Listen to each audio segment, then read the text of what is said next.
por supuesto, neumonías por gérmenes típicos o por gérmenes atípicos.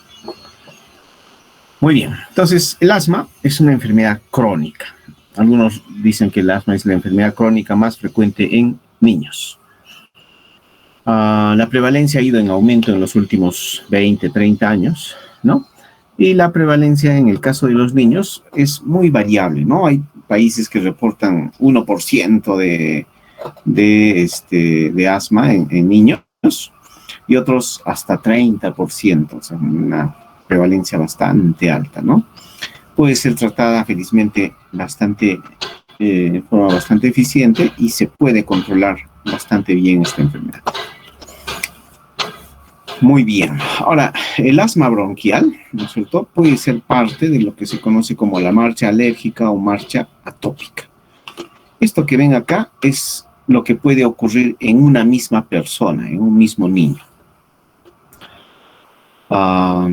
Entonces, puede presentar síntomas alérgicos, ¿no?, desde los primeros años de vida, en este caso como alergia alimentaria o como dermatitis atópica, luego asma bronquial y posteriormente rinitis alérgica. Entonces, todas estas manifestaciones se pueden presentar en un niño, como en este caso, ¿no? O sea, tenemos un niño de 8 años, 23 kilos, tiene un asma no controlada y como antecedente o asociado, ¿no es cierto?, una rinitis alérgica. Entonces, eso que han visto puede presentarse en un mismo paciente y en diferentes momentos de la vida.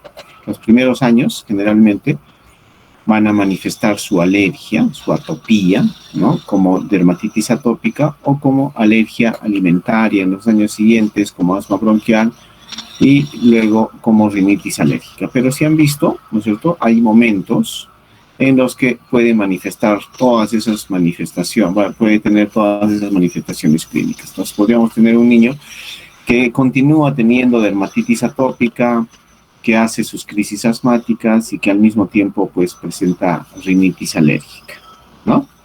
Y de repente todavía tiene algún tipo de alergia alimentaria. Entonces, a esto se conoce como la marcha atópica o la marcha alérgica. Acá una miradita a lo que es el asma en América Latina. Existe gran variabilidad entre los países a nivel mundial, ¿no? Pero en América Latina se reportan algunas de las tasas más altas a nivel mundial. Y nuestro país es uno de los que, según el estudio ISAC, ¿no?, que es el estudio internacional de asma y alergias en la infancia, ¿no?, eso es lo que significa estas iniciales, ¿no?, Estudio Internacional de Asma y Alergias en la Infancia. Pues en el Perú, esto medido en escolares, por ejemplo, de 6, 7 años, de 13 a 14 años, pues son los que más síntomas de asma infantil se reportan. A nivel Latinoamérica, la prevalencia está entre el 16 y 17% en escolares. Lamentablemente, esta tendencia en los últimos años ha tenido tendencia a ir aumentando, ¿no? Otro estudio importante en Latinoamérica es este estudio que se llama AIRLA, ¿no?, en la que básicamente lo que se pudo demostrar es que el control del asma, ¿no es cierto?, que es el objetivo, pues el control que se alcanza es bastante bajo. Fíjense acá, solo el 2.4% de pacientes logran alcanzar un control adecuado, ¿no?, según la definición del GINA. Cuando ustedes hablen de asma, también se van a encontrar con esto que es el GINA. El GINA es el esfuerzo global o la iniciativa global contra el asma, ¿no? Eso significa el GINA. Entonces, en este caso, por ejemplo, se compararon datos de Argentina, Brasil, Chile, Colombia, México y Perú. Y esto es lo que vemos, ¿no? O sea, la presencia de síntomas diurnos. Más de la mitad de los pacientes asmáticos van a tener síntomas diurnos. Casi la mitad, ¿no es cierto? En el caso de los niños, lo que ven en adultos es en rojo y para niños en verde. Casi la mitad de los niños asmáticos van a tener síntomas nocturnos, la interrupción del sueño prácticamente en la tercera parte, y las exacerbaciones, ¿no?, van a incluso ser más frecuentes en niños que en adultos. Casi las 2/3 partes de niños, ¿no?, de niños, van a tener exacerbaciones por asma. Entonces, no necesitamos aprendernos todas estas cifras, pero de todas maneras nos da una idea de qué tan controlados tenemos a nuestros niños asmáticos en Latinoamérica. Probablemente estas cifras hayan ido mejorando en los últimos años, pero ya llama la atención, ¿no es cierto?, que en este momento se haya medido el control del asma en Latinoamérica y se tenga cifras tan bajas, ¿no? Esto, midiéndolo todavía como habitualmente hacen, por ejemplo, los americanos, dividiendo el asma bronquial en intermitente, en persistente, y dentro de los persistentes tenemos leves, moderados y severos. Entonces, fíjense, tanto los intermitentes como los persistentes, básicamente lo que van a recibir son medicamentos de alivio, medicamentos de rescate, mejor dicho, ¿no? ¿A qué nos estaríamos refiriendo acá? Básicamente a beta-agonistas de acción corta y corticoides sistémicos. Entonces, lo que está acá en amarillo es la cantidad de pacientes asmáticos que utilizan corticoides inhalados. La cantidad es bastante baja. Y si consideramos la combinación de ambos, también sigue siendo baja, básicamente porque son muy pocos los que van a utilizar corticoides inhalados. La gran mayoría de nuestros niños asmáticos, e inclusive adultos, solamente van a venir a las emergencias a recibir tratamiento de rescate, que es lo que vamos a ver acá, ¿no? Y por eso explica en gran medida por qué el control del asma que se tiene en nuestros países es bastante bajo, ¿no? Este es un estudio que se hizo en nuestro país, que está publicado en el British Medical Journal, en la que se demuestra de que el asma es más frecuente o se presentan más síntomas asmáticos, ¿no?, en niños, en el área urbana que en el área rural.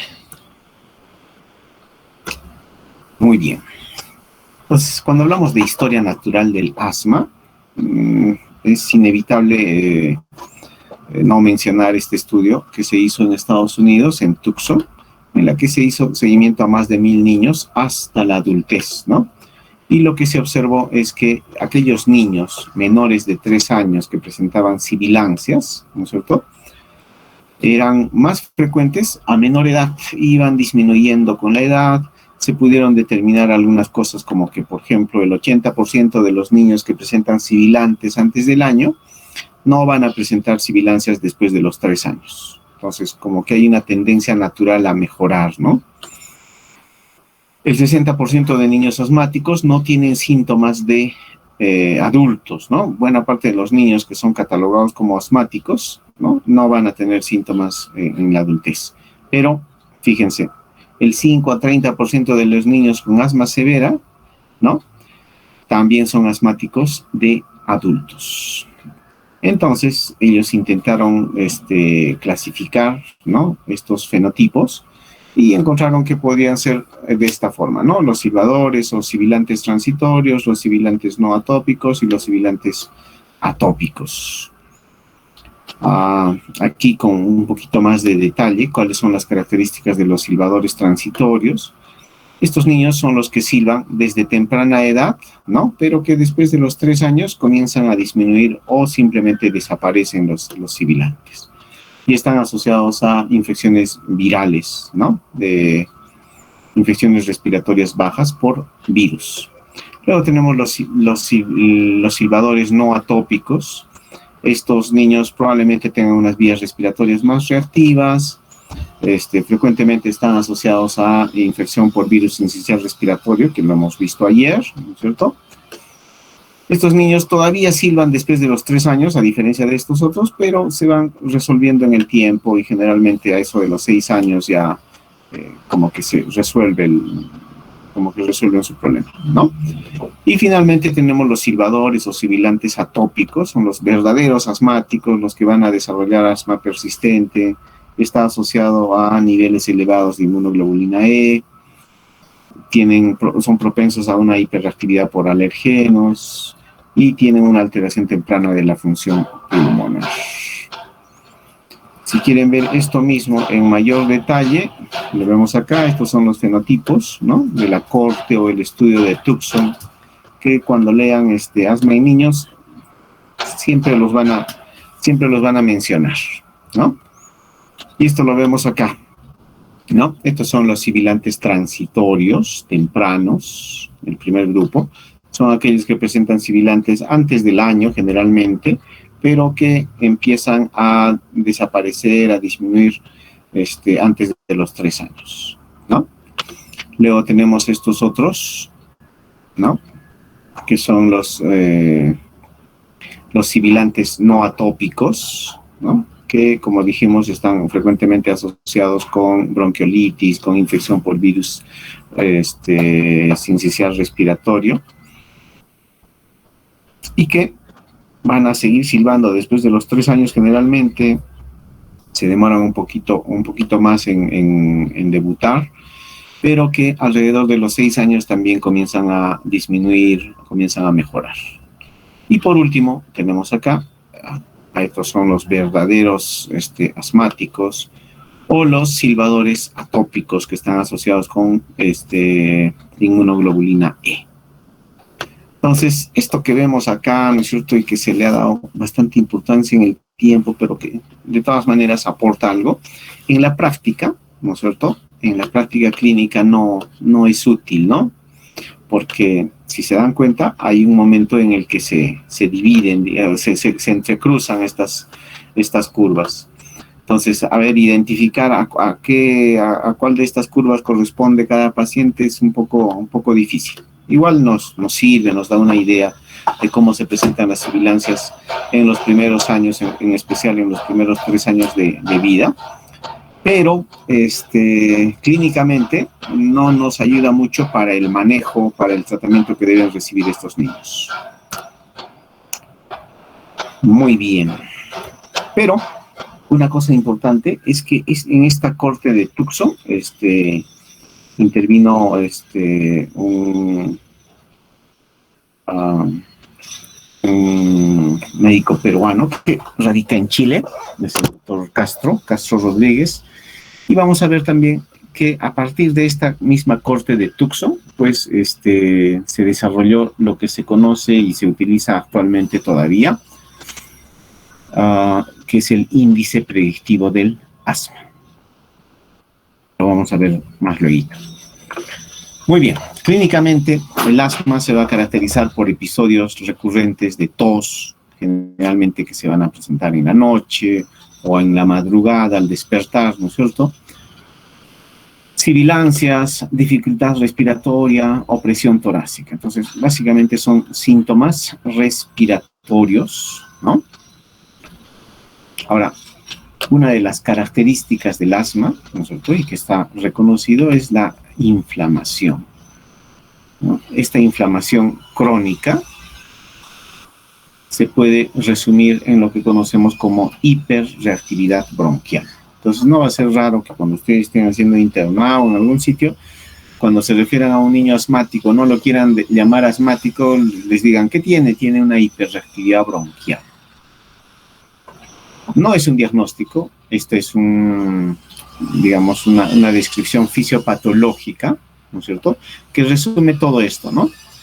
Broncoconstricción, es un bronquio que se contrae, que se obstruye, ¿no?, por constricción, por contracción.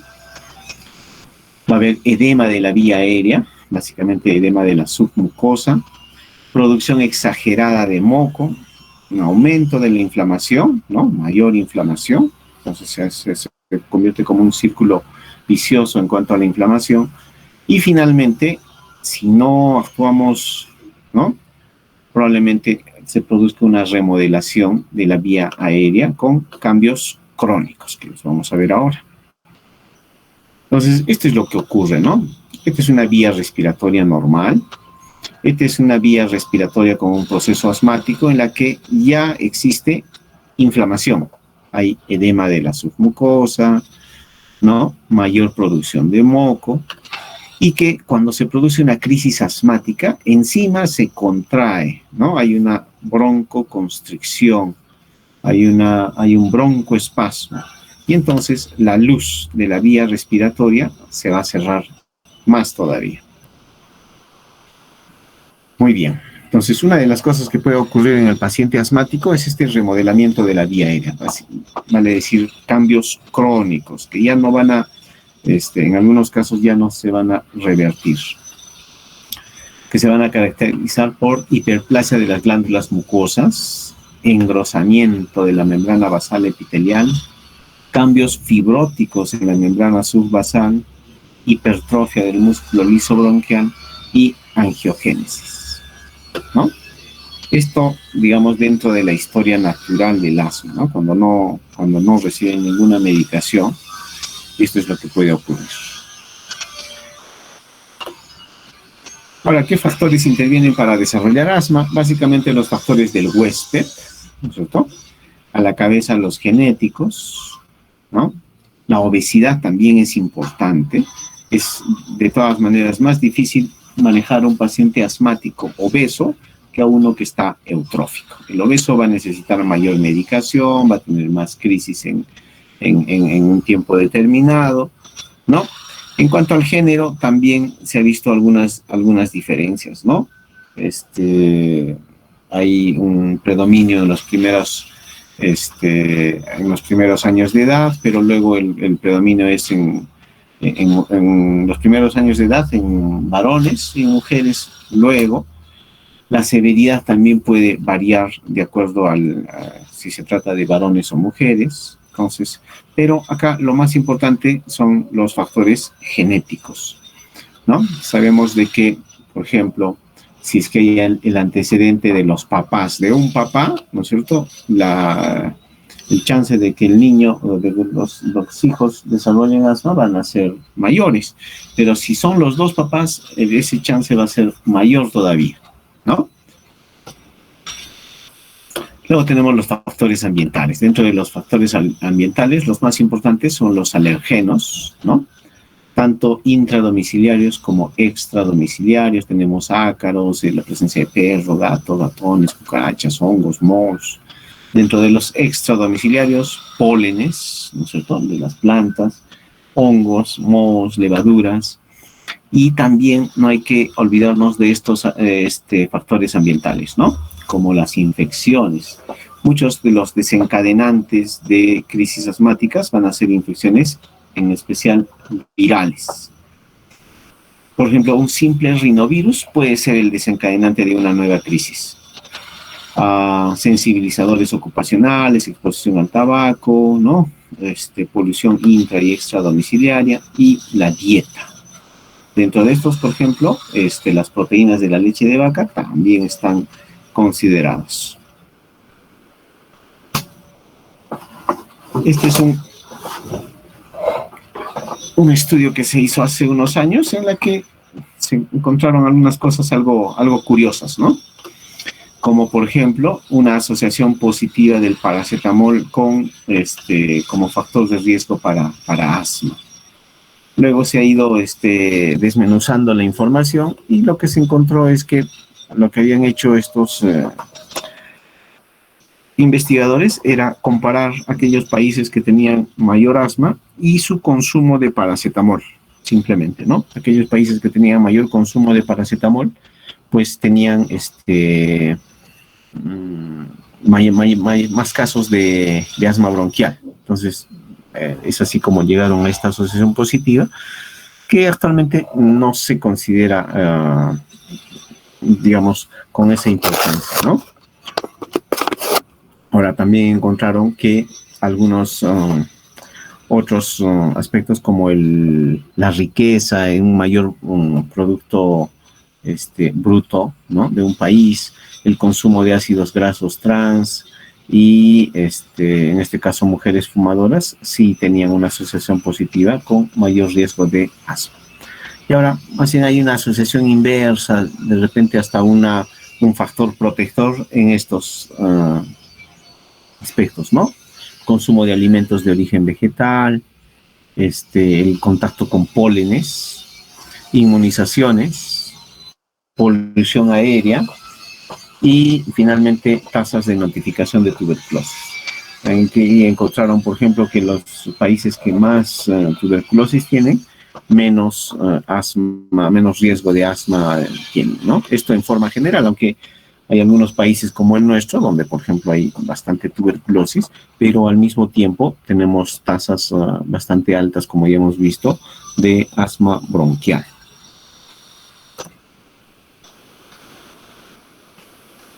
Entonces, en cuanto al diagnóstico, para el caso de los niños, usualmente la sintomatología con la historia clínica, pues ya podemos hacer el diagnóstico. Entonces, el diagnóstico es clínico.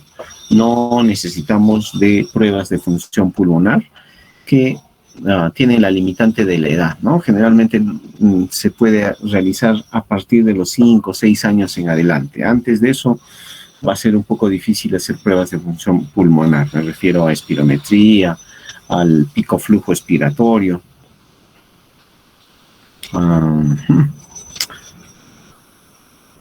Muy bien. Ahora, en cuanto a la severidad del asma, ¿no es cierto? Esto va a ir cambiando en el tiempo y también va a ir cambiando de acuerdo a la respuesta al tratamiento. Entonces, los americanos todavía utilizan la severidad para clasificar el asma. El GINA, es la iniciativa global por el asma, más bien le da más importancia al control del asma, ¿no? O sea, qué tan controlado está el asma y de acuerdo a eso lo clasifica como controlado, parcialmente controlado o simplemente no controlado. Pero, ¿podemos combinar ambas cosas? Sí. ¿Por qué? Porque esa clasificación de severidad que utilizan los americanos, donde dicen que el asma puede ser intermitente y persistente, ahorita lo vamos a ver cómo se considera cada uno, pues tiene una importancia al momento de hacer el diagnóstico y también durante el manejo, ¿no? Y esta, como les digo, puede ir cambiando en el tiempo y puede ir cambiando de acuerdo a la respuesta al tratamiento.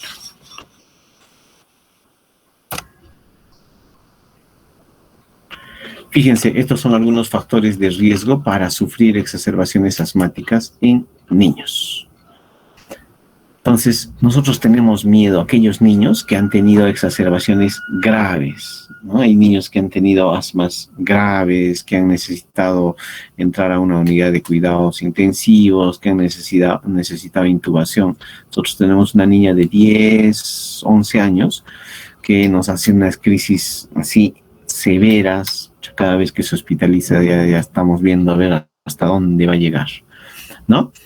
Entonces, esos factores de riesgo son importantes, ¿no? Entonces, no dejar pasar a un niño que ha tenido exacerbaciones graves y pensar que es una cosa sencilla. Tampoco exagerar, ¿no? Pero ser bastante cautos y de acuerdo a la sintomatología, pues darle el tratamiento que requiera.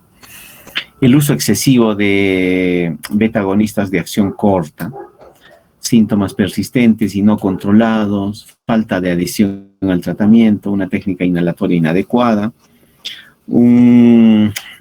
esto es volumen expiratorio forzado en el primer segundo bajo, que es lo que se mide en la espirometría, una prueba broncodilatadora positiva, que también lo vamos a ver en la espirometría, exposición a alergenos en caso de alergia, atopía, exposición al humo de tabaco, comorbilidades, la obesidad es importante, rinitis alérgica, alergia alimentaria, ¿no? Que de todas maneras pueden hacer que el paciente tenga más exacerbaciones o que éstas sean más graves.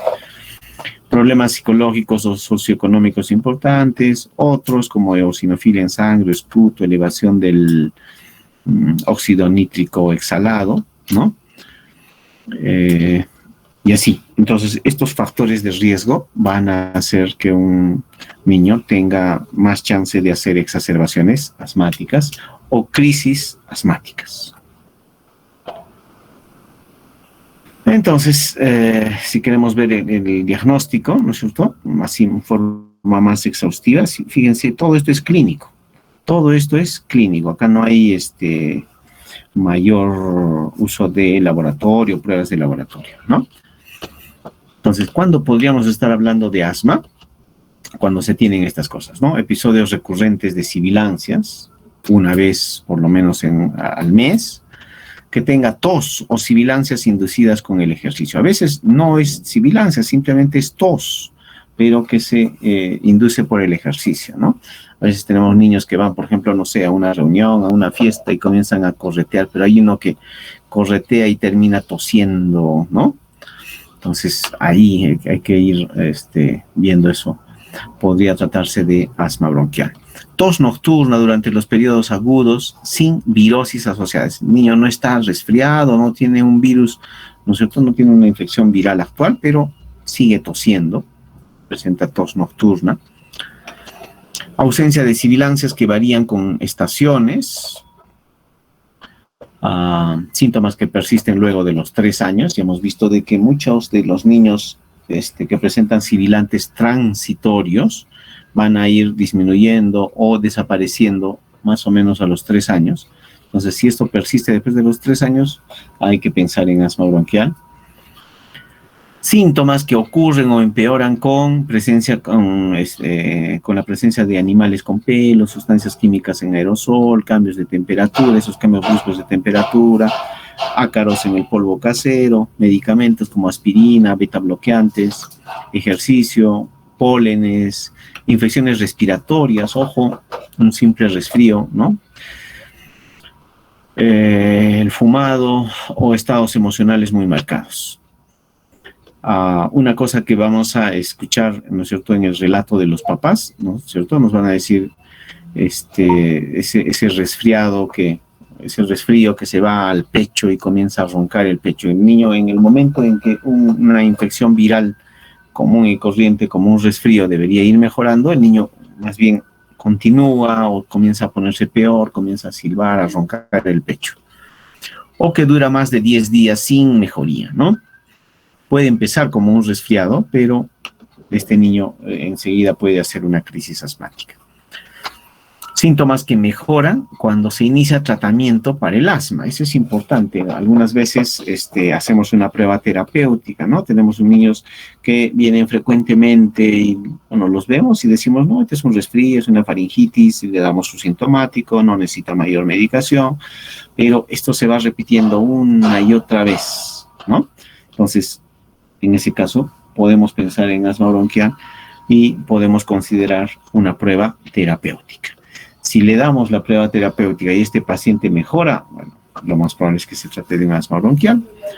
Y si retiramos la medicación y este paciente más bien nuevamente comienza con síntomas, entonces en ese caso estaríamos confirmando nuestra sospecha. En cuanto al diagnóstico diferencial del asma bronquial, tenemos todas estas listas, ¿no es cierto? Fibrosis quística, bronquiectasia, disinesia ciliar, enfermedad pulmonar crónica, ¿no? O la displasia broncopulmonar del prematuro, aspiración, disfagia, aspiración de cuerpo extraño, reflujo gastroesofágico, ojo, a veces tenemos pacientes con reflujo gastroesofágico que comienzan a hacer algo que se parece al asma bronquial, ¿no? Anomalías de la vía aérea como traqueomalacia, anillo vascular, disfunción respiratoria, obstrucción laringea inducida, tos psicógena, tuberculosis, enfermedad intersticial crónica, cardiopatías congénitas, tumores primarios o secundarios. Una lista bastante larga dentro del diagnóstico diferencial del asma en niños. Pero no nos olvidemos que en algunos casos vamos a tener niños que vienen, ¿no?, con síntomas de asma bronquial, pero necesitamos saber si es una crisis del asma bronquial o si se trata ya de una neumonía por gérmenes típicos o incluso por gérmenes atípicos. Ahí nos va a servir bastante la edad.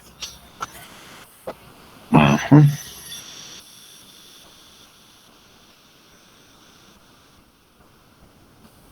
Esta es la forma en la que deberíamos hacer, ¿no es cierto?, el diagnóstico de asma bronquial. Si tengo tos, sibilancias, dificultad respiratoria o presión torácica, que ya lo hemos mencionado, y tiene más de 5 o 6 años, deberíamos hacer pruebas de función pulmonar, ¿no? Espirometría con una prueba broncodilatadora. Se habla de patrón obstructivo cuando esta relación FEV1 sobre la capacidad vital forzada es menos de 0.85, menos de 0.90. En la mayoría de los casos, ¿no es cierto?, en los niños menores de 5 o 6 años no vamos a tener esta opción, ¿no? No tenemos esta opción. Entonces, en esos niños vamos a hacer una prueba terapéutica con corticoides inhalados y beta agonista de acción corta, ¿no? Y los vamos a evaluar en 6 a 10 semanas y vemos cómo va. Si estos pacientes tienen una buena respuesta, pues muy probablemente estemos frente a un asma bronquial. Esta va a ser la gran mayoría, ¿no? Si es que esta prueba broncodilatadora, en aquellos que se puede hacer pruebas de función pulmonar, sale positiva, entonces estamos frente a un asma.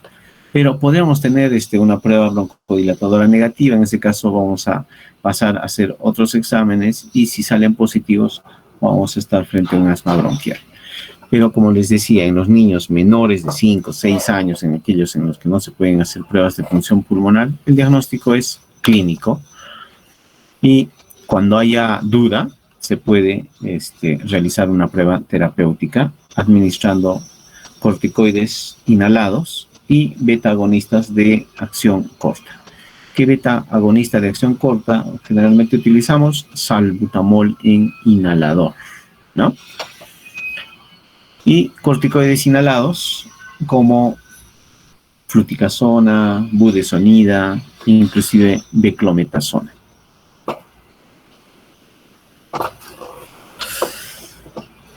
De estas pruebas de función pulmonar no las vamos a ver mucho. En todo caso, nos va a dar información sobre la severidad, sobre la reversibilidad, ¿no es cierto? O sea, se puede revertir con broncodilatadores. Y finalmente, la variabilidad de la limitación al flujo de aire. Esta es la espirometría, ¿no? Se va a considerar positivo cuando hay un aumento de más del 12% en el volumen expiratorio forzado, ¿no? En el primer segundo, después de la administración de un broncodilatador, que en este caso va a ser salbutamol.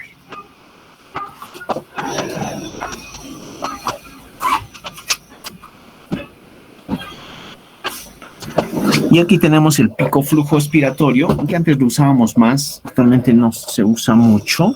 Básicamente nuestros diagnósticos son clínicos, pero en este caso se trata de que el paciente tiene que estar más o menos entrenado para hacer una exhalación, digamos, forzada, una expiración forzada.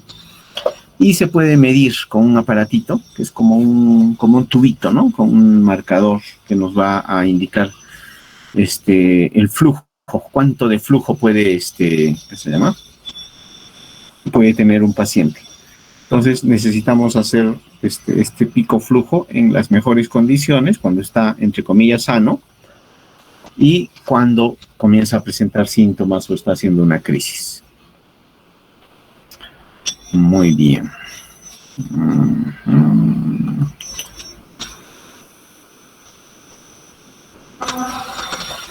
Fíjense cómo tenemos que hacer el diagnóstico en los niños menores de 5 años.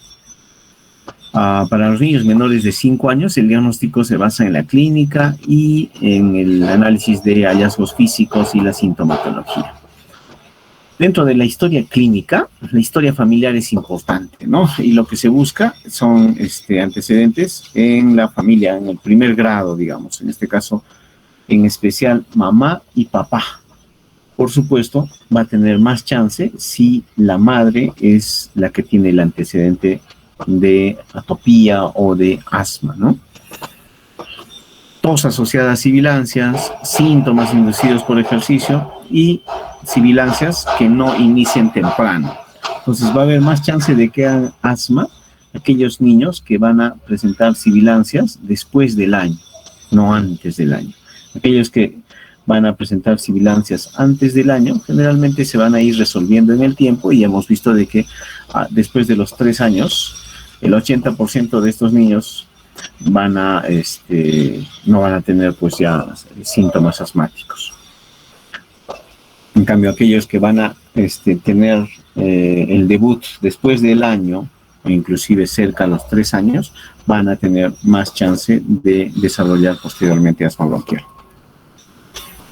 Y este es el IPA, ¿no? Este es consecuencia del también de la corte de Tucson. Y fíjense, fue publicado por primera vez en el año 2000. El autor principal del índice predictivo de asma es este doctor José Antonio Castro Rodríguez. Y planteaba de que aquellos niños, ¿no es cierto?, con estos criterios mayores o menores, si es que tiene un criterio mayor, uno de estos, o dos criterios menores, pues se tenía más chance de desarrollar asma bronquial. Ahorita lo vamos a ver al detalle. Entonces, ¿cuáles son los criterios mayores del índice predictivo del asma? Diagnóstico médico de asma en los padres, papá o mamá. Y diagnóstico médico de eczema o dermatitis atópica en el niño. ¿No es cierto? Con uno de los dos ya tenemos un índice predictivo del asma positivo. O dos de estos menores. Diagnóstico médico de rinitis alérgica, ¿no? La presencia de sibilancias cuando no está resfriado el paciente, el niño, o la presencia de eosinofilia, más de 4% de eosinófilos en sangre periférica. ¿Ok? Entonces, esto es en detalle lo que dice el índice predictivo del asma, ¿no? A ver, ¿en quiénes lo vamos a utilizar? Lo vamos a utilizar en niños menores de 3 años, ¿no? Que tengan 3 o más episodios al año de sibilancias, ¿no? Este es para niños menores de 3 años que tengan 3 o más episodios de sibilancias al año, ¿no? Y que cumplen, como hemos dicho, un criterio mayor o 2 criterios menores, de los que ya hemos visto. Entonces, ¿cuáles son los criterios mayores? Diagnóstico médico de asma en alguno de los padres, diagnóstico médico de eczema atópico o dermatitis atópica, ¿no es cierto?, a los 2, 3 años de edad. Ya hemos visto que en la marcha atópica van a ser los síntomas que se van a presentar entre los primeros, ¿no? Generalmente después de la alergia alimentaria. Y estos son los criterios menores, ¿no? Presencia de rinitis alérgica diagnosticada por un médico, eso entre los 2, 3 años de edad. Sibilancias no asociadas a resfríos, ¿no? Y eosinofilia en sangre periférica igual o superior al 4%. Entonces, ¿qué nos dice finalmente cuando se presentan un criterio mayor o 2 criterios mayores? Nos dice de que hay un valor predictivo positivo de que en algún momento, entre los 6 a 13 años, porque eso es lo que se hizo con esta corte de Tucson, el seguimiento por largo tiempo. Entonces, hay un valor predictivo positivo del 77%. O sea, hay una posibilidad de que estos niños desarrollen asma bronquial a esta edad, entre los 6 a 13 años, si es que en los primeros 3 años han tenido o han cumplido alguno de estos criterios, uno de estos criterios mayores o 2 criterios menores. Entonces tienen un valor predictivo positivo del 77%. Y si es que no cumplen con ninguno de estos criterios mayores o con menos de 2 criterios menores, pues el valor predictivo negativo va a ser del 68%. O sea, hay una posibilidad de que estos niños, sin que no tienen estos criterios, pues del 68% de que realmente no padezcan o desarrollen asma bronquial a estas edades, ¿no? Entre los 6 y 13 años. Entonces, de eso se trata el índice predictivo del asma, que para los niños menores de 5 años, ¿no? Para los niños en los que no se puede hacer pruebas de función pulmonar, pues es bastante útil. Ahora, ese índice predictivo del asma original de Castro Rodríguez del año 2000, unos años después lo han modificado, le han cambiado un poquito y se conoce como el índice predictivo del asma modificado, ¿no? En la que, por ejemplo, dentro de los criterios mayores se considera uno más, ¿no? La sensibilización a uno o más aeroalergenos, y dentro de los criterios menores, ¿no? Se considera la sensibilización a leche, huevo, frutos secos, se quita el diagnóstico de rinitis alérgica y se consideran los otros, ¿no? Entonces, una pequeña variación en el índice predictivo del asma. Pero como este es meramente clínico, no requiere de exámenes, pues este es el que más se utiliza como índice predictivo del asma. Este es uno más complicado todavía, que está como a una aplicación, pero bueno, no lo vamos a ver. Muy bien. Entonces, cuando ustedes revisen asma bronquial en el GINA, ¿no es cierto?, en la Iniciativa Global por el Asma, pues no van a encontrar estas definiciones de asma intermitente o asma persistente, pero los americanos sí. Pero buena parte de lo que se conoce en el GINA y en otras guías sobre asma, incluso, por ejemplo, la famosa GEMA, que es la Guía Española de Manejo de Asma, pues no consideran o no clasifican el asma como intermitente o persistente. Pero como les decía, muchas de las guías toman en consideración buena parte de las recomendaciones de la guía americana, que es esta, ¿no es cierto? El Programa Nacional, ¿no?, de Educación y Prevención del Asma, que es de los americanos. Pero los americanos actualmente siguen utilizando esta clasificación, ¿no?, de asma intermitente y persistente.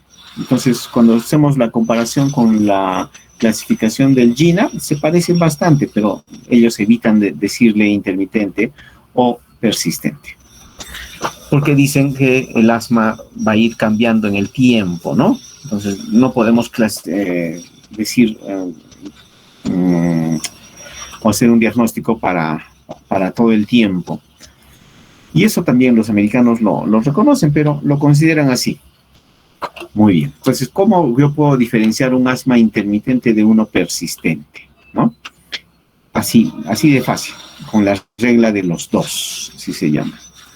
Si tiene síntomas diurnos, más de 2 por semana, ¿no es cierto?, eso es un asma persistente.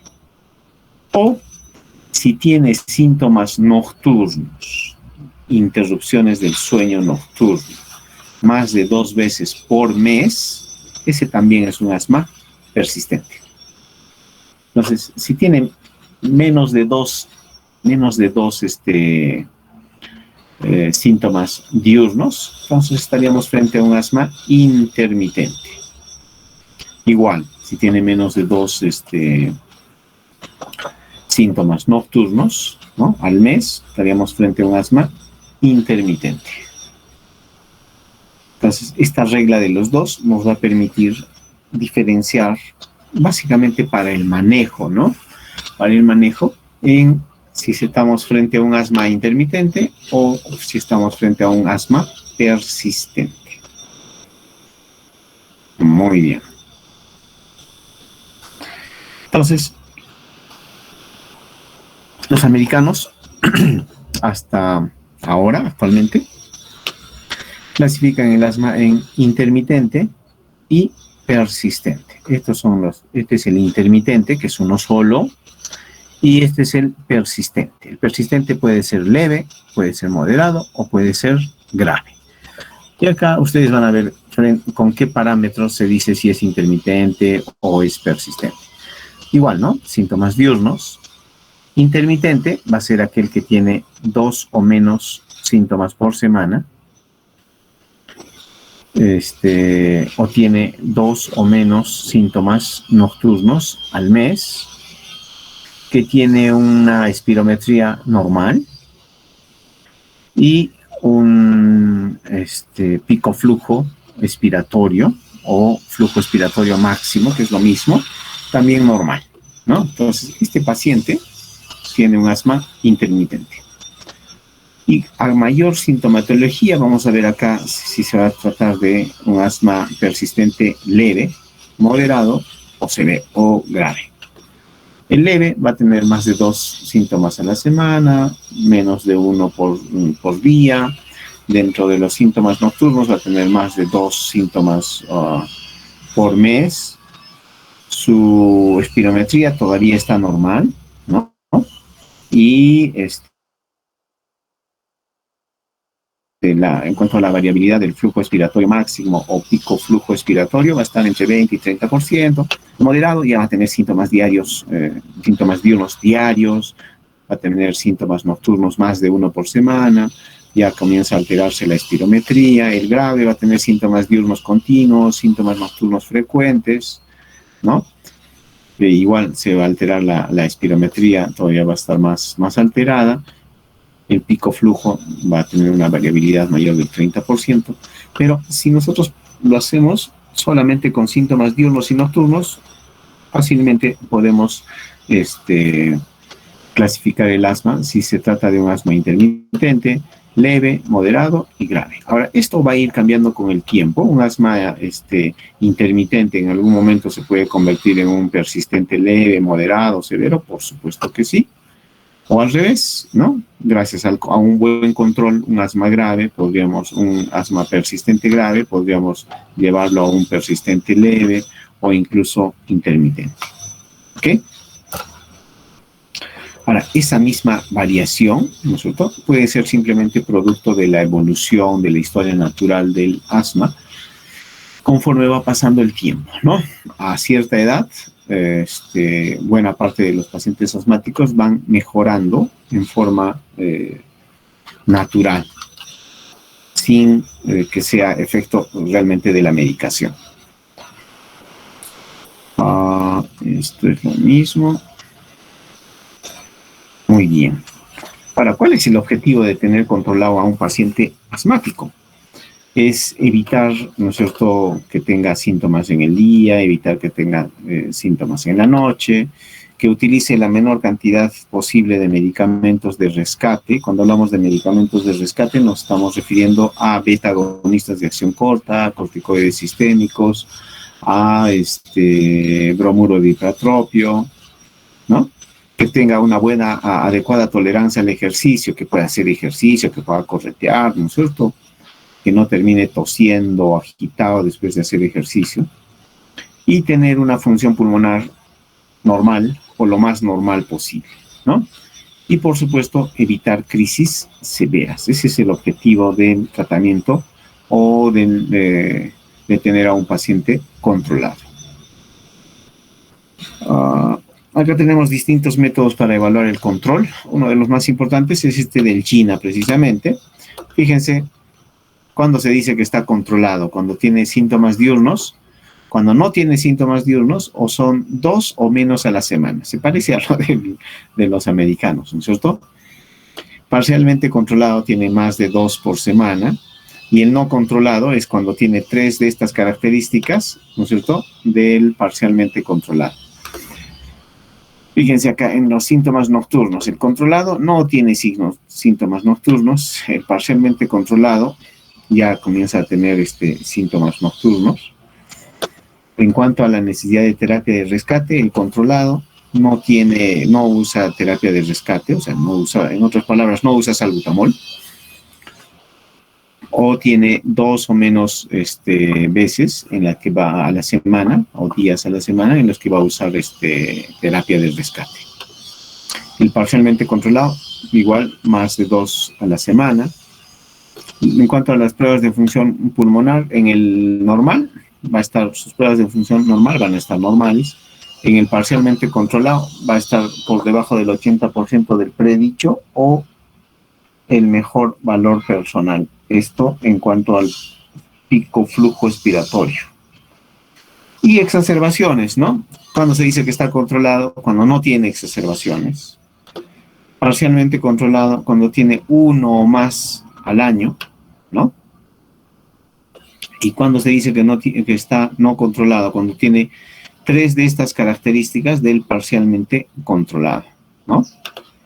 Entonces, eso para ver el control del asma. ¿Qué más? ¿Qué más? Ahora, esto es lo que se recomienda en el manejo del asma, ¿no? Un manejo escalonado. Entonces, si ustedes ven el GINA, ¿no es cierto? Van a ver el paso 1, paso 2, paso 3, paso 4, paso 5. Algunos incluso consideran un paso 6, ¿no? Como que lo desmenuzan este paso y, bueno, convierten tenemos un paso más.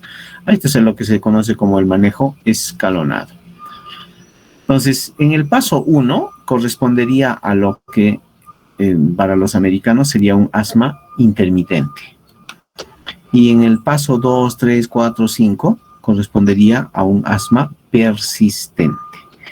Para un asma persistente leve, moderado, y de aquí para arriba, un asma persistente severo. Muy bien. Ahora, ¿qué cosa se debe hacer a grandes rasgos, ¿no es cierto?, para el control del asma? Entonces, para el control del asma vamos a subir, ¿no es cierto?, estos escalones. Cuando tenemos un paciente que no está controlado, lo vamos a subir. Y cuando tenemos un paciente controlado, iremos bajando lentamente. ¿Ok? Entonces, ¿qué dice?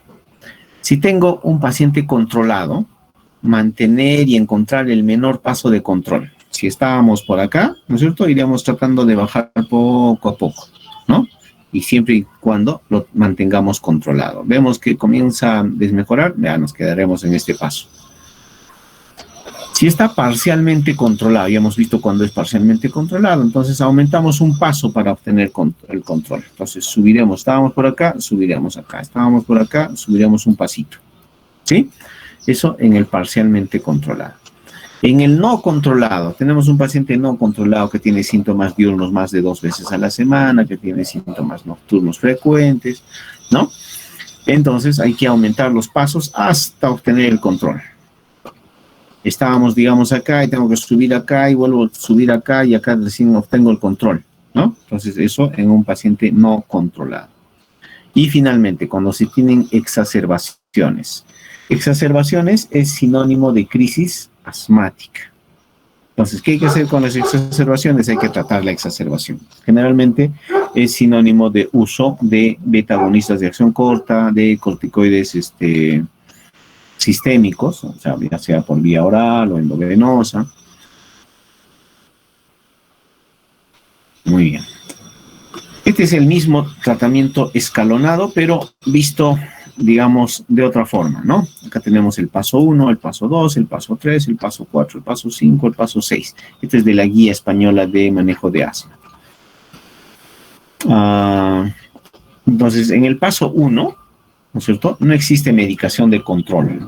Vale decir, no usa corticoides inhalados o lo que podría sustituir a un corticoide inhalado. Solamente va a usar medicación de de demanda, ¿no?, cuando sea necesario. Este es el paso 1. Esto es lo que correspondería a un asma intermitente. Y de aquí en adelante estaríamos con los asmas persistentes. Entonces, en el escalón 2 vamos a utilizar corticoide inhalado a dosis bajas para los niños mayores de 4 años, y en los menores de 4 años igual vamos a utilizar corticoides inhalados a dosis bajas. No tenemos un buen control acá, entonces subiremos un escalón, subiremos al paso 3. Para los mayores de 4 años vamos a utilizar corticoide inhalado a dosis media o corticoide inhalado a dosis bajas más un LABA. ¿Qué es un LABA? Es un beta agonista de acción larga. Ejemplo, salmeterol, ¿no? Salmeterol. O otra alternativa, corticoide inhalado a dosis baja más un antileucotrieno. Para los menores de 4 años no usamos todavía LABA y entonces lo que vamos a hacer es aumentar la dosis del corticoide inhalado, dosis medias de corticoide inhalado o dosis bajas de corticoide inhalado más antileucotrienos. Ejemplo de un antileucotrieno que utilizamos en niños, Montelukast. ¿Ok? No tenemos un buen control, subiremos a corticoides inhalados a dosis medias, más beta agonistas de acción larga, o corticoide inhalado a dosis media, más un antileucotrieno. Si estamos con niños menores de 4 años, utilizaremos corticoide inhalado a dosis media, más antileucotrienos. No tenemos buen control y vamos subiendo acá, ¿no? Corticoide inhalado a dosis altas, más beta agonista de acción larga en los mayores de 4 años, y corticoide inhalado a dosis altas, más antileucotrienos en aquellos niños menores de 4 años. Si se dan cuenta, en el menor de 4 años, acá consideran 4 escalones, y para el mayor de 4 años, acá 5 escalones, y para el mayor de 4 años, hasta 6 escalones, ¿no? Otras alternativas para obtener control, ¿no es cierto? En los niños mayores de 4 años, antileucotrienos, tiotropio, que es como el bromuro de hipertropio, pero de acción prolongada, teofilina, para ya como en el último escalón tenemos omalizumab, mepolizumab, que son anticuerpos monoclonales contra inmunoglobulina E, ¿no?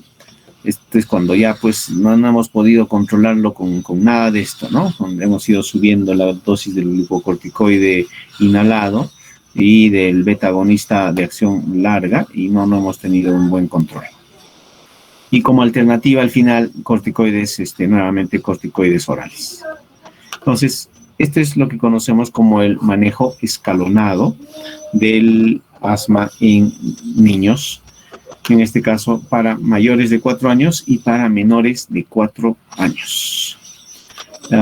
Esto es de la guía GEMA, que es la guía española de manejo de asma. Si revisan esta guía, tengan cuidado porque acá dice menores de 4 años y acá dice mayores o de 4 años a más, ¿no? Esto, bueno, en cualquier lugar hay errores. En la guía está así, yo lo he cambiado, ¿no? Los menores de 4 años todavía no utilizan beta agonistas de acción larga, aunque probablemente en el tiempo el manejo de los niños menores de 4 años sea similar al de mayores de 4 años. Esa es la tendencia actual. Pero por lo pronto, los niños menores de 4 años todavía no utilizan beta agonistas de acción larga. Ejemplo, salmeterol. Estos son los scores para ver la severidad de las crisis, ¿no es cierto? Este es el Pulmonary Score. Este es el score de Birman y Pearson, que es antiguo, clásico. Este es lo que utilizamos en nuestro servicio. No sé de dónde lo hemos sacado, pero es lo que usamos hace ya bastante tiempo. Y está básicamente relacionado con los criterios para catalogar taquipnia de la OMS, ¿no? Y considera estos parámetros, ¿no? Tirajes, saturación de oxígeno, la frecuencia respiratoria de acuerdo a la edad y el estado general. Y de esa forma vemos cuando la puntuación es de 1 a 4, estamos hablando de una dificultad respiratoria leve, 5 a 8, moderado, y de 9 a 12, severo, ¿no? Así como estas escalas o scores de dificultad respiratoria, existen otros, por supuesto, que se pueden utilizar. Esta es la de Wood-Down, es modificada, que se puede utilizar tanto para pacientes asmáticos, para pacientes con bronquiolitis también. Muy bien, este es el tratamiento que deben recibir las crisis asmáticas en los niños. Podemos tener crisis leves, crisis moderadas y crisis graves, de acuerdo a estas escalas, ¿no?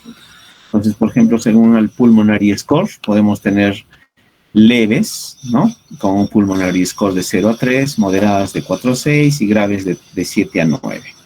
¿Esto tiene relación con la saturación de oxígeno? Por supuesto que sí. Hay que considerar también que en nuestro medio la saturación de oxígeno va a ser menor, ¿no? Va a ser menor. Y entonces tenemos crisis leves, crisis moderadas y crisis graves. En una crisis leve, ¿no es cierto?, utilizamos una dosis de 2 a 4 pulsaciones de salbutamol con aerocámara. Hay que reevaluar en 15 minutos. Si responde alta y se va a casa con beta-agonista de acción corta a demanda, ¿no? Si no responde, estaríamos frente a una crisis moderada y pasamos a este manejo, ¿no? 6 a 8 pulsaciones o PAPs, también le decimos, de salbutamol con aerocámara cada 20 minutos hasta 3 dosis o 0.15 miligramos por kilo de salbutamol nebulizado. Esto viene en gotitas. En nuestro hospital, por ejemplo, no lo tenemos. Existe para comprar fuera, pero en nuestro hospital no tenemos. Preferimos utilizar las inhalaciones con salbutamol, ¿no? Preferimos utilizar los famosos MDI. ¿Qué significa MDI? Inhalador dosis medida, ¿no? De sus siglas en el inglés. Entonces se reevalúa en 15 minutos después de la última dosis. Si responde alta y se va con su beta-agonista de acción corta, ¿no? Y le agregamos prednisona o prednisolona a 1 miligramo por kilo por 3 a 5 días hasta la resolución.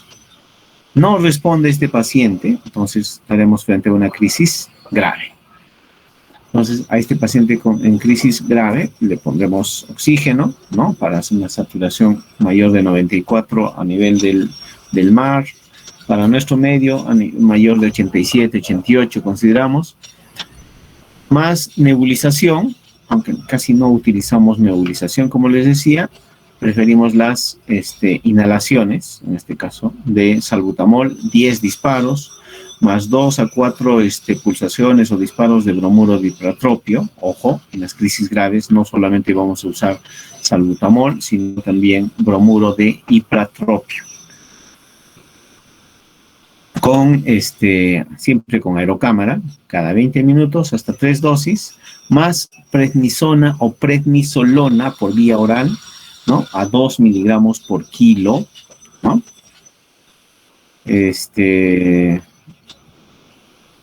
Si estamos en la urgencia de un hospital, ¿no es cierto?, veremos a este paciente, lo ingresaremos, lo vamos a pasar. Si está muy grave, lo pasaremos a cuidados intensivos.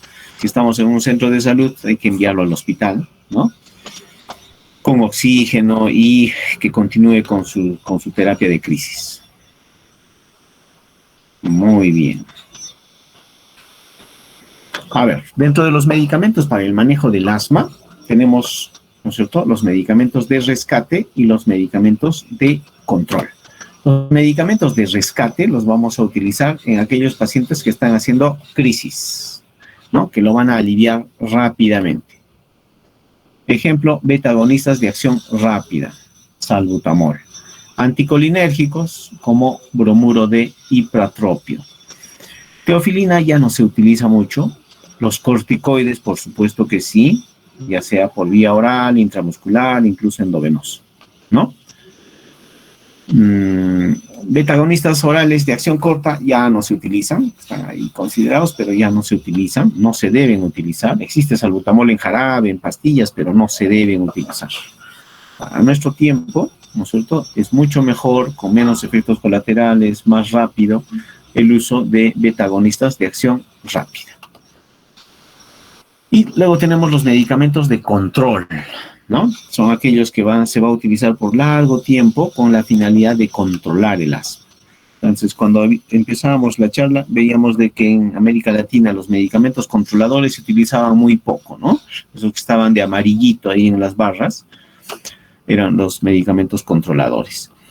¿Qué medicamentos controladores? A la cabeza, corticoides inhalados, los antileucotrienos, beta agonistas de acción prolongada, asociado generalmente a corticoides, como por ejemplo salmeterol con fluticasona, salmeterol con budesonida. Y dentro de estos corticoides inhalados hay que mencionar a fluticasona, a budesonida, a beclometasona. Pero actualmente lo que más usamos son fluticasona y budesonida. Otros medicamentos controladores, ateofinina, cromonas, ¿no? Está el cromoglicato de sodio, que ya no se utiliza, la teofinina igual, ha quedado en desuso. Beta-agonistas orales igual, y los anti-inmunoglobulina E, ¿no? Como el que se había mencionado por acá, ¿dónde está? Omalizumab, ¿no? Este es un anticuerpo monoclonal contra inmunoglobulina E. Muy bien, esto ya lo hemos visto, hasta el cansancio. A ver, vamos a hacer un poquito de hincapié en los corticoides inhalados, ¿no? Actualmente son los medicamentos antiinflamatorios más efectivos para el manejo del asma. Fíjense qué cosas puede hacer, ¿no? Reducen los síntomas del asma, mejoran la calidad de vida, mejoran la función pulmonar, disminuyen la hiperreactividad de la vía aérea, controlan la inflamación de la vía aérea, reducen la frecuencia y severidad de las exacerbaciones y finalmente reducen la mortalidad por asma. Ojo, no curan el asma. Cuando se descontinúa, hay un deterioro del control clínico semanas o meses después en una proporción de pacientes. Por eso es que los corticoides los podemos ir subiendo con cierta rapidez, pero cuando los vamos retirando, tenemos que retirarlos lentamente. Estas son las dosis comparables de los corticoides inhalados que utilizamos en niños. Como les decía, los corticoides inhalados que más utilizamos son la budesonida y la fluticasona. Si ustedes revisan guías inglesas, por ejemplo, lo que más se utiliza es budesonida, pero en el resto se utiliza fluticasona. Podría estar incluido acá la beclometasona, que todavía hay, ¿no es cierto? Y estas son lo que se consideran dosis bajas, dosis medias y dosis altas para la dosis en un día.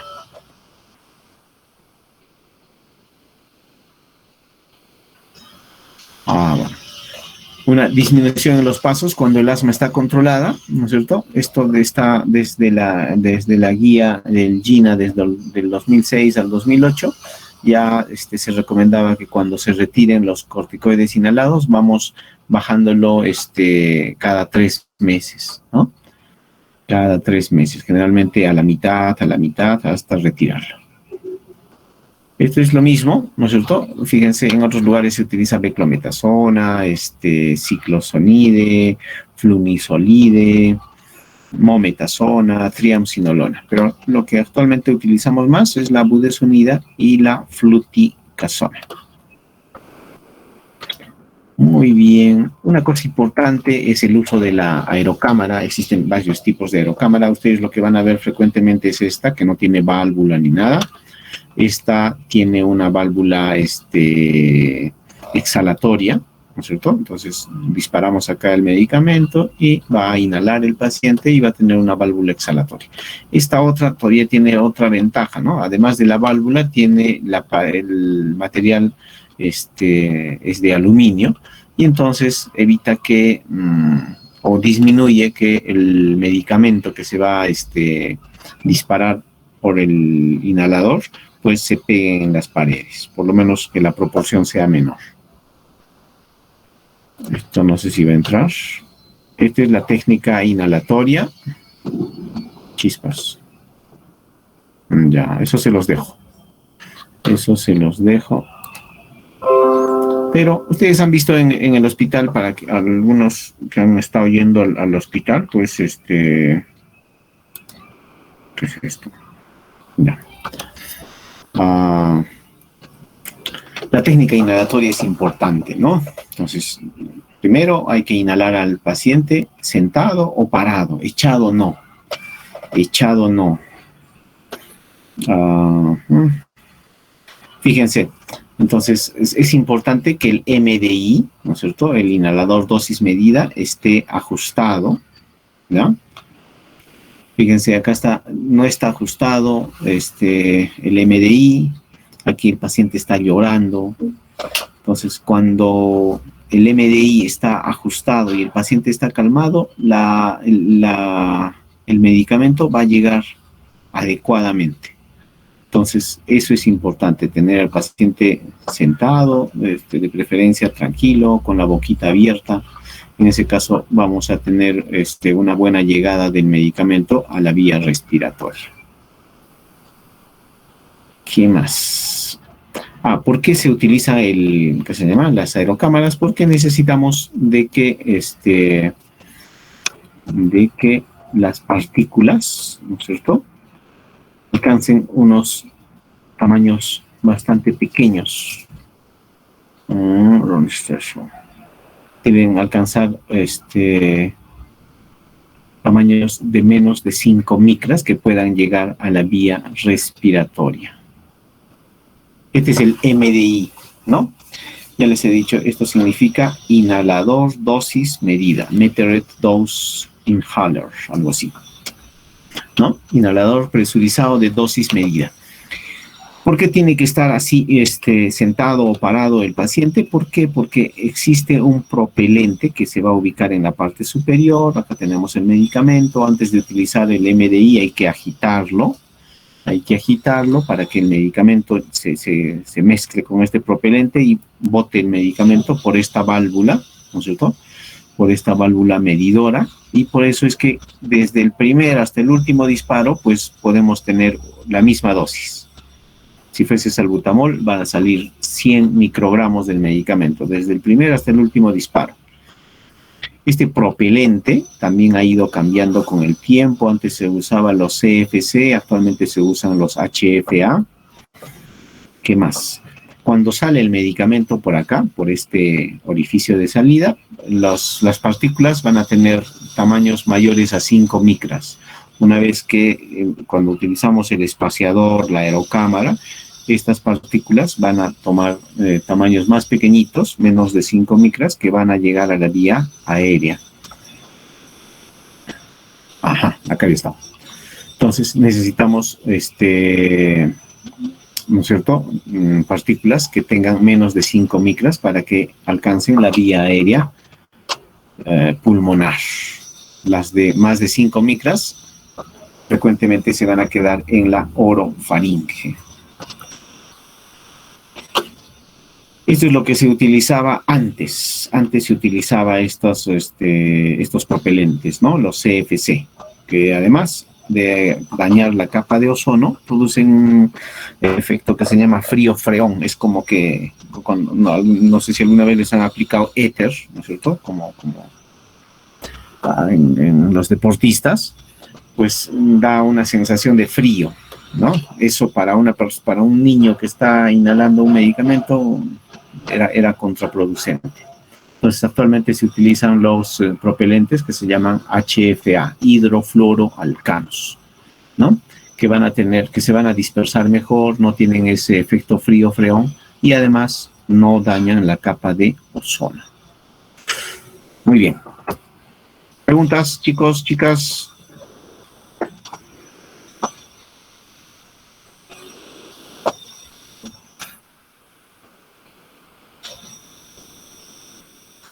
¿No hay preguntas?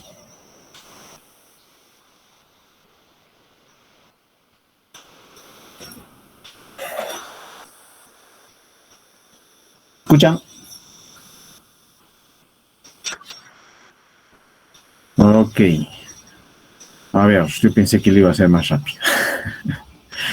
Bueno. A ver, Iván.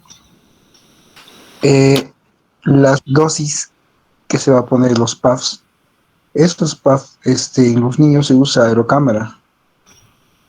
Bueno, eso es lo que les he dicho los últimos 15 minutos. Y doctor, es de una dosis o de un PAF a otro PAF, esa es la pregunta, de un PAF a otro PAF, ¿tiene que transcurrir algún tiempo, doctor? ¿O se puede poner porrazo así los PAFs? Exacto, ya, está bien. Cuando les pase, les voy a pasar la clase, ustedes pongan ese video en YouTube.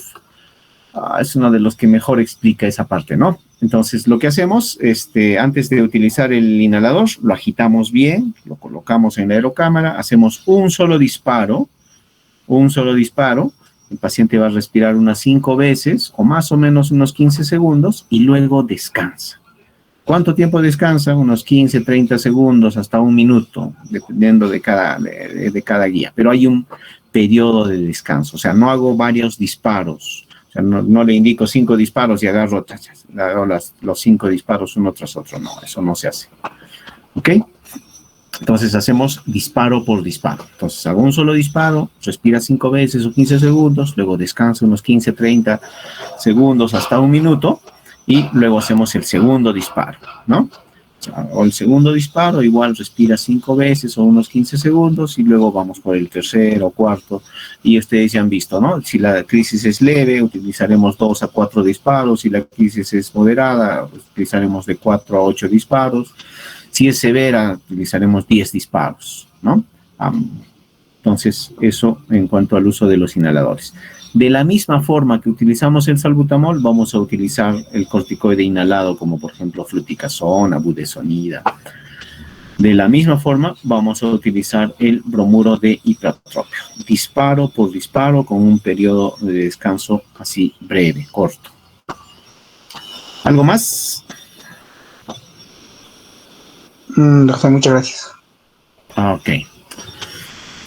Chispas, no sé si me va a alcanzar para hablar sobre ITU. A ver, vamos a intentar.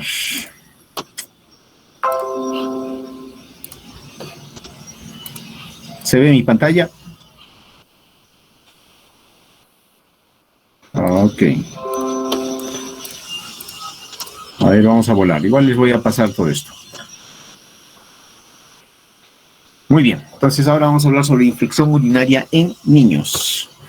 Entonces acá vamos a incluir algunas recomendaciones, algunos datos de la guía NICE, que es una guía inglesa, ¿no es cierto?, del 2007, que en su última revisión en el 2017, la Academia Americana de Pediatría también, del 2011, su última revisión en el 2016.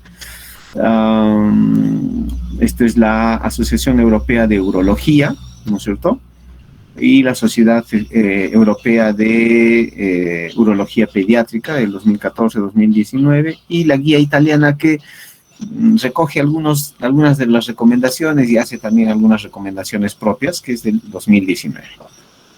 Muy bien, entonces cuando hablamos de infección urinaria, estamos hablando básicamente de un concepto bacteriológico, ¿no?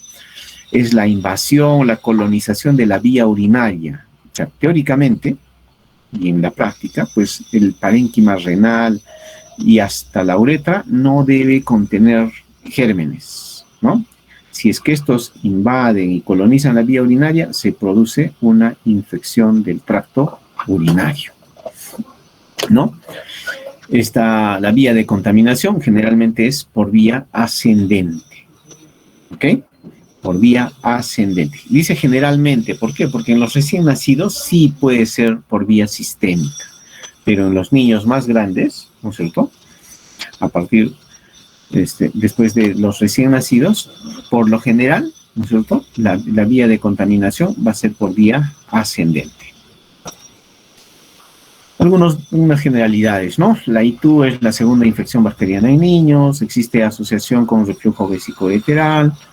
Un 10 a 15% de las ITUs van a desarrollar cicatrices renales y esto va a ser mayor a menor edad. Estas cicatrices renales desarrollan posteriormente insuficiencia renal crónica, hipertensión arterial. En el caso de las niñas pueden desarrollar preeclampsia, eclampsia durante un embarazo posterior. Y estas cicatrices renales actualmente se consideran como la 4ª causa de trasplante renal.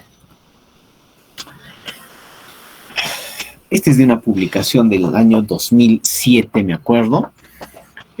Pero a mí me parece interesante y todavía me parece actual. Entonces, este es lo que tradicionalmente, ¿no es cierto?, este es un modelo conceptual de la ITU y el reflujo vesicoureteral tradicional. Entonces, antes, cuando hablábamos de infección urinaria, le dábamos bastante importancia al reflujo vesicoureteral. Y entonces, ¿cuál era el objetivo? Evitar que estos niños desarrollen cicatrices renales y que estas cicatrices renales pues terminen en una insuficiencia renal, en hipertensión, en preeclampsia. Para ello, ¿no es cierto? Entonces, a las infecciones urinarias les dábamos profilaxis antibiótica, ¿no? Para prevenir las infecciones urinarias recurrentes. Y si es que había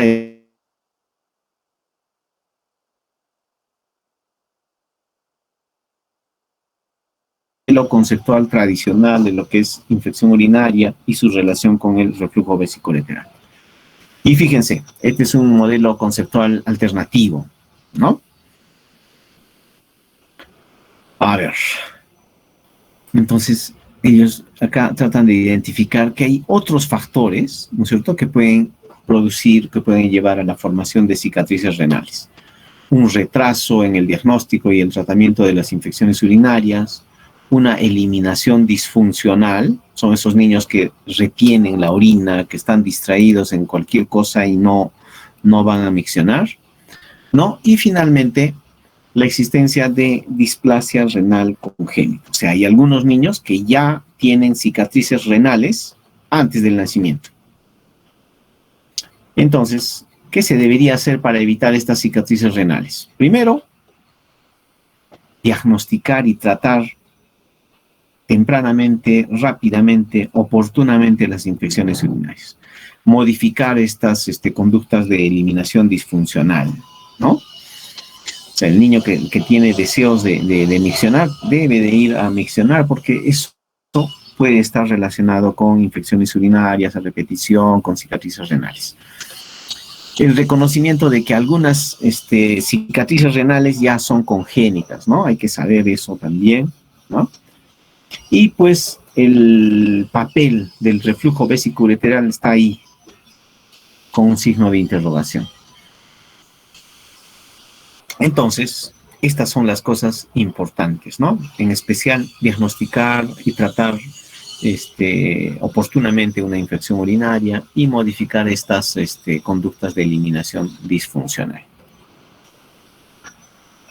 Ahora, ¿cómo se clasifica la infección urinaria? Lo podemos clasificar de diferentes formas: sintomáticas y asintomáticas, febriles y afebriles, altas y bajas, complicadas y no complicadas, típicas y atípicas. Fíjense, podemos hablar de una bacteriuria sintomática cuando hay uretritis, cuando hay cistitis aguda. O sea, tenemos un examen de orina con leucocitos, con ¿qué se llama? Y finalmente donde encontramos bacterias, ¿no es cierto?, en el cultivo, y tenemos síntomas de uretritis, de cistitis aguda o infección del parénquima o pielonefritis. Entonces, acá estamos hablando de una bacteriuria sintomática, ¿no? Pero también hay bacteriuria asintomática. Antes la bacteriuria asintomática en los niños se debía tratar, actualmente no. Si yo tengo un urocultivo positivo y no tengo síntomas, no se debe tratar. En una gestante, ustedes ya han hecho ginecología, sí se debe tratar, pero en este caso, tratándose de niños, no se debe tratar la bacteriuria asintomática. Anatómicamente podemos ver infecciones urinarias altas y bajas. Las altas van a comprometer al riñón, las bajas van a comprometer a la vejiga y la uretra. Complicadas. Cuando tenemos una ITU complicada o una bacteriuria complicada, cuando hay un urocultivo positivo con un recuento significativo de colonias que está asociado a anomalías urológicas como hidroureter, hidronefrosis, reflujo vesicoureteral. En este caso estaríamos hablando de una infección urinaria complicada o bacteriuria complicada. ¿Ok? Finalmente, esto me parece más importante. ITU atípica. Cuando hablamos de ITU atípica, cuando tengo un paciente severamente enfermo, flucetóxico, ¿no? Cuando hay una disminución del flujo urinario, cuando hay una masa abdominal o vesical, cuando hay aumento de la creatinina, cuando hay septicemia y sepsis, ¿no? Cuando no hay respuesta al tratamiento después de 48 horas a un antibiótico adecuado. O sea, si le estoy dando, no sé, pues, acitromicina a una infección urinaria, que no es lo adecuado, pues no lo consideraré. Pero si está recibiendo, no sé, una cefalosporina, amoxicilina con ácido clavulánico y han pasado 48 horas y no hay una buena respuesta respuesta al tratamiento, entonces estoy frente a una ITU atípica. Basta uno de estos criterios y estamos hablando de una ITU atípica. Y finalmente, las infecciones por gérmenes diferentes a Escherichia coli. Ustedes saben que Escherichia coli es productor de la gran mayoría de infecciones urinarias. Cuando obtenemos otro germen diferente, entonces también estaríamos hablando de una ITU atípica. Esta ITU atípica es la que considera la guía NICE, la guía de los ingleses. Y también la guía NICE habla de ITU recurrente. Antes hablábamos de ITU recurrente, básicamente en cantidad de infecciones urinarias en tiempo. Decíamos, ITU recurrente es aquella que se presenta más de 2 veces en 6 meses o más de 3 en un año, ¿no? Entonces, la guía NICE hace una nueva definición de lo que es ITU recurrente. Entonces, tiene 3 definiciones para ITU recurrente.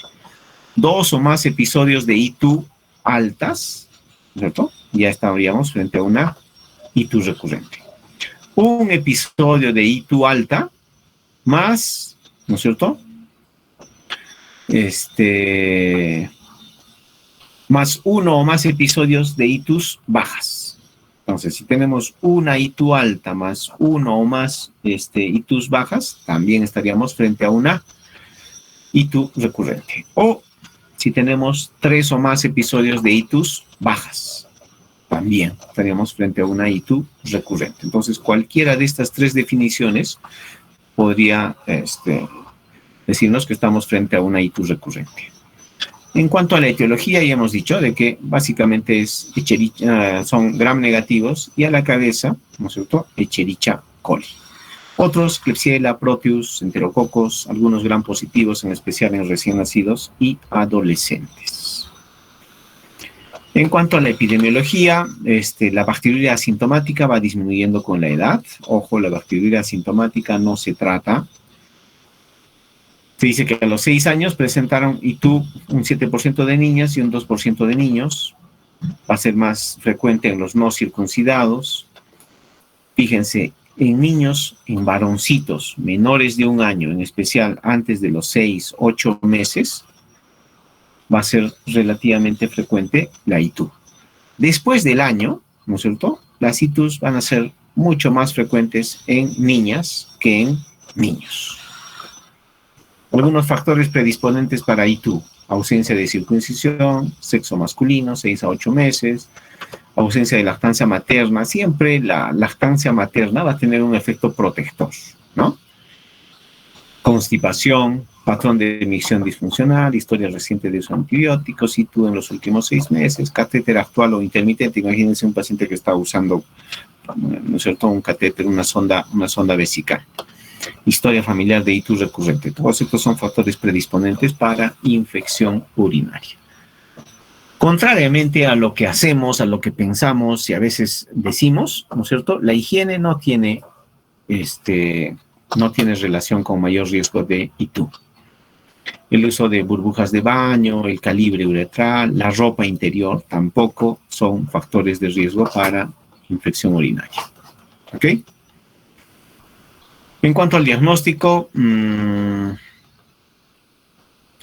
es importante un diagnóstico temprano, un tratamiento oportuno, ya lo hemos dicho, ¿no? Los síntomas en los niños pueden ser inespecíficos y hay que tener un buen índice de sospecha. ¿Qué signos o síntomas nos van a hacer sospechar de ITU? En el caso de los neonatos, no hay nada específico, ¿no? Porque estos mismos síntomas los podemos ver en una sepsis, los podemos ver en una neumonía congénita, lo podemos ver en un trastorno incluso metabólico, ¿no? En el caso de los lactantes preescolares ya comienzan a tener síntomas un poquito más específicos, pero ¿en quiénes sospechamos infección urinaria? En aquellos que tienen, por ejemplo, fiebre y vómitos. Si tienen algunos síntomas más específicos, por supuesto que sí, pero en los lactantes, fiebre, vómitos, ¿no es cierto?, debe hacernos sospechar de infección urinaria. Y en los escolares, bueno, los síntomas van a ser ya más sugestivos, más claros, ¿no? Para el diagnóstico, lo primero que tenemos que hacer es un examen completo de orina. Para esto, podemos usar una bolsita colectora en aquellos niños que todavía no contienen esfínteres y, por supuesto, el chorro medio, ¿no? ¿Qué es el chorro medio? Es el chorrito que vamos a tomar a la mitad de la micción, no el primer chorro, ¿no? Ese lo descartamos y tomamos un chorro medio. Para el urocultivo, podemos usar chorro medio, cateterismo vesical y punción suprapúbica. No deberíamos usar la bolsa colectora, aunque ya algunas guías ya lo van incluyendo, porque lamentablemente una cosa es lo que se recomienda y otra cosa es la que se termina haciendo. Estas son las pruebas rápidas en orina, ¿no es cierto? La microscopía. En la microscopía, vale decir, en el microscopio lo que se va a buscar es la cantidad de leucocitos y la presencia de bacterias. Si además a la microscopía le hacemos tinción Gram, todavía va a ser más preciso, ¿no? Y como lo vamos a ver más luego, es una de las pruebas que tiene mayor sensibilidad y especificidad. Y en la tira reactiva lo que vamos a ver es esterasa, esto no es estearasa, hay un error, es esterasa leucocitaria, y nitritos. A ver, ¿dónde estamos? Ahí está. Mejor lo corregimos ahora. Esterasa leucocitaria y nitritos. La esterasa leucocitaria va a ir en relación a, ¿no es cierto?, la presencia de leucocitos, y los nitritos en esa capacidad de las bacterias de transformar nitratos en nitritos. Ajá, muy bien. Acá. Fíjense. El hallazgo de bacterias, o sea, bacteriuria con tinción Gram, tiene una sensibilidad de 91 y una especificidad de 96. Es una prueba muy buena. El problema es que buena parte de los exámenes de orina se hacen actualmente son automáticos. O sea, ya no hay una persona que haga una tinción, nada, simplemente se hace una lectura, ¿no?, de la cantidad de leucocitos y una tira reactiva para ver, ¿no es cierto?, la presencia de esterasa leucocitaria y nitritos. Entonces, esto que tiene muy buen rendimiento en la práctica a veces se hace difícil. ¿Por qué? Porque implica hacerle un análisis, digamos, un análisis más a la muestra de orina. Entonces, los leucocitos, fíjense, tienen una sensibilidad baja, una especificidad regular. Los nitritos tienen una sensibilidad bajísima, pero su especificidad es bastante alta. O sea, si encontramos nitritos en una muestra de orina bien tomada, pues ya estamos casi frente a una infección urinaria.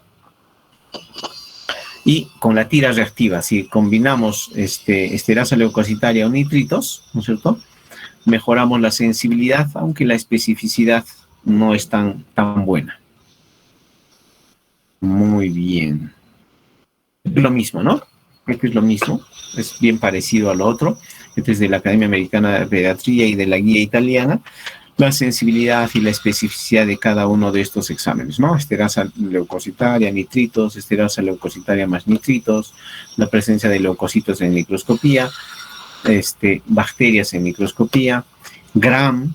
El Gram, fíjense, tiene una sensibilidad y una especificidad altísimas, pero logísticamente, técnicamente implica mayor trabajo, ¿no? Eso es lo que a veces lo limita. En cuanto al urocultivo, existen diferentes formas de interpretar, ¿ya? Acá la guía NICE, por ejemplo, no dice, no lo mencionas, un mutis ahí. La Academia Americana de Pediatría hace referencia al cateterismo vesical, a la aspiración suprapúbica. Los europeos hacen diferencia entre aspiración suprapúbica, entre cateterismo vesical y chorro medio, ¿no? Y la guía italiana también hace algunas referencias. Ahora, esto es lo que hacemos habitualmente, ¿no? Por cateterismo vesical, consideramos un urocultivo cuando hay más de 10.000 unidades formadoras de colonias, y por chorro medio cuando hay más de 100.000 unidades formadoras de colonias. Ahora, hace unos años hizo un trabajo en el que se vio de que las ITUs incluso tienen recuentos de colonias mucho más altos todavía de las que de las que conocemos, ¿no? Habitualmente esas 100.000 unidades formadoras de colonias equivale a 10 a la 5, y en este trabajo encontraron de que la mayoría de las infecciones urinarias tenían recuentos de más de 10 a la 6, 10 a la 7 unidades formadoras de colonias. Solo que esto del recuento de las unidades formadoras de colonias para definir infección urinaria, pues se hizo hace mucho tiempo y nadie lo ha refutado, salvo este trabajo y de repente algunos otros, ¿no? Ahora, podemos distinguir una I2 alta de una I2 baja. El hemograma, PCR, BCG, ¿no es cierto?, no tienen mayor valor predictivo para distinguir una I2 alta o de una I2 baja. Igual, factor de necrosis tumoral alfa, interleuquina 6, también tienen sensibilidad y especificidad bajas. La que promete, ¿no es cierto?, y se utiliza para tratar de distinguir entre infecciones urinarias altas, vale decir, pielonefritis de cistitis, es la procalcitonina, ¿no? Lo que se ha visto es que valores más altos de procalcitonina están relacionados con pielonefritis, con ITUs altas. En cuanto a la imagenología, lo primero que se va a solicitar, o se podría solicitar, no siempre, en una primera infección urinaria, no es necesario ningún estudio imagenológico. Pero podría utilizarse ecografía renal, uretrocistografía y gammagrafía renal. Entonces, dice, diferir estudios de imágenes hasta una segunda infección urinaria. La ecografía renal, ¿no es cierto?, va a ser útil cuando hay itus complicadas, itus recurrente, presencia de reflujo vesicolateral. En varones también hay más chances de malformaciones. La gammagrafía renal, ¿no es cierto?, tratando de evitar la uretrocistografía, considerando que la uretrocistografía es un procedimiento invasivo. Hay que dirigir exámenes como la gammagrafía renal anormal para aquellos pacientes con reflujo vesicolateral de alto grado. En cuanto al tratamiento, ¿no es cierto? En cuanto al tratamiento, las ITUs probables van a recibir, cuando estamos frente a una ITU probable, le hemos hecho un examen completo de orina y salió alterado, ¿no es cierto?, patológico, entonces necesitamos hacer un urocultivo y empezar un tratamiento empírico. Si el tratamiento es positivo, ¿no es cierto?, si el cultivo es positivo, completamos el tratamiento. Si el cultivo es negativo, se puede suspender el tratamiento. Para las ITUs altas, ¿no es cierto?, se recomienda de 7 a 14 días de tratamiento. Para las ITUs bajas, de 3 a 5 días, y las urosepsis deben ser tratadas como sepsis, ¿no? En cuanto a los criterios de hospitalización, deben ser hospitalizados los recién nacidos y lactantes menores de 3 meses. Las ITUs febriles con compromiso del estado general de cualquier edad deben ser hospitalizados. Sospecha de urosepsis, intolerancia oral. Imagínense un paciente que vomita y vomita y no tolera la medicación. Entonces, debe ser hospitalizado para tratamiento parenteral. Fracaso de tratamiento ambulatorio, ¿no? El paciente continúa con sintomatología, no hay mejoría. Antecedente o sospecha de malformaciones urinarias, hay que hacer un estudio adicional ahí. Entonces, estos pacientes van a ser mejor manejados a nivel hospitalario.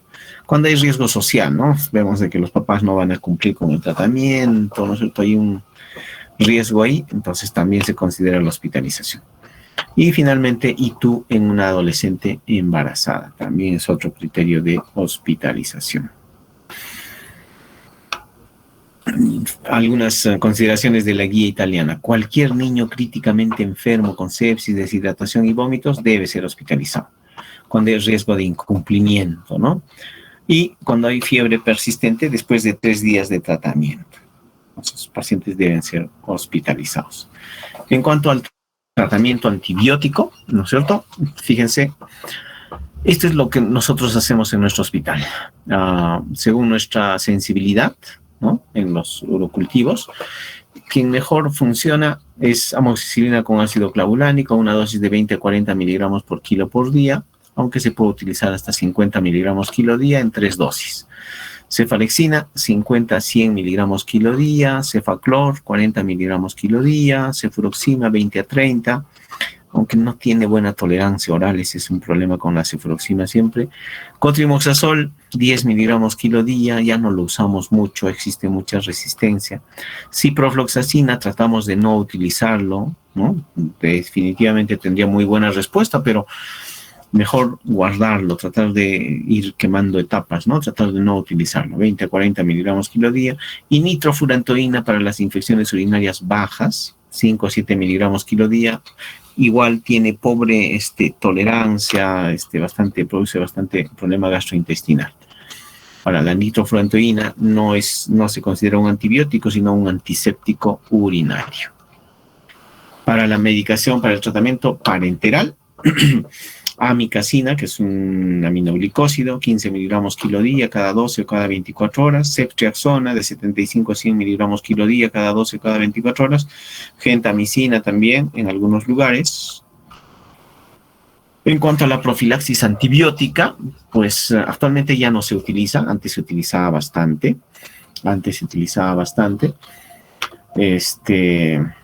Fíjense, después de un año de seguimiento a pacientes con profilaxis antibiótica, no se vio diferencia en cuanto a itus recurrente, tipo de recurrencia, tasa de pielonefritis subsecuente y cicatrices renales. ¿Qué más? Este es lo mismo, ¿no? Ahora, otro tema aparte son las circuncisiones, ¿no? En algunos lugares se practica la circuncisión, incluso desde recién nacidos. No existe ninguna justificación para hacer eso, vamos a ver ahorita eso. Pero fíjense, para prevenir un caso de ITU se debe realizar en niños sanos 111 circuncisiones para evitar una ITU. En niños con ITU recurrente hay que hacer 11 circuncisiones para reducir un caso de ITU. Y en niños con alto grado o con reflujo de alto grado, hay que hacer 4 circuncisiones para evitar un caso de ITU. ¿Dónde está? Acá, esta me parece interesante. La Academia Americana de Pediatría, la australiana y la canadiense, ¿no es cierto?, tienen estas recomendaciones. Indicaciones médicas de circuncisión en recién nacidos son pocas, dice, ¿no? La circuncisión permite prevenir la fimosis y parafimosis, prevenir las infecciones urinarias, reducir el contagio de papilomavirus, prevenir al hombre el contagio por VIH. Pero fíjense, puede hacer todo esto, pero dice, el grado de beneficio en todos ellos es pequeño. Entonces, un dato a considerar. Ya. Preguntas, chicos, sobre infección urinaria.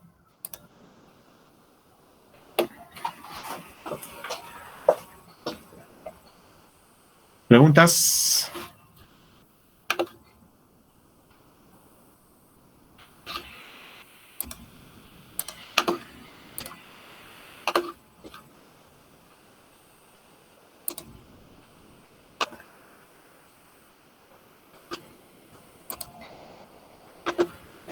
¿No hay preguntas?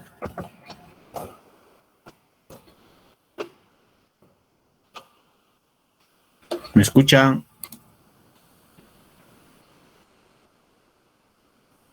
Ya. ¿Alguna pregunta sobre infección urinaria?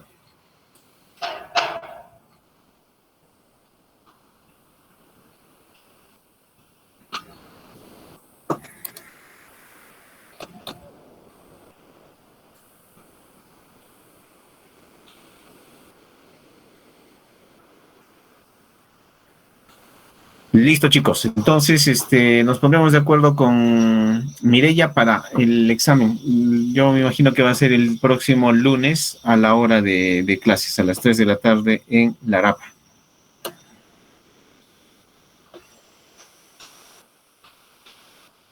¿Ya? Entonces, para evitar ponernos de acuerdo en alguna fecha, en otra fecha, mejor aprovechamos nuestra hora de clases, ¿no es cierto? Y lo haríamos el próximo lunes a las 3 de la tarde. ¿Ok? Perfecto. ver.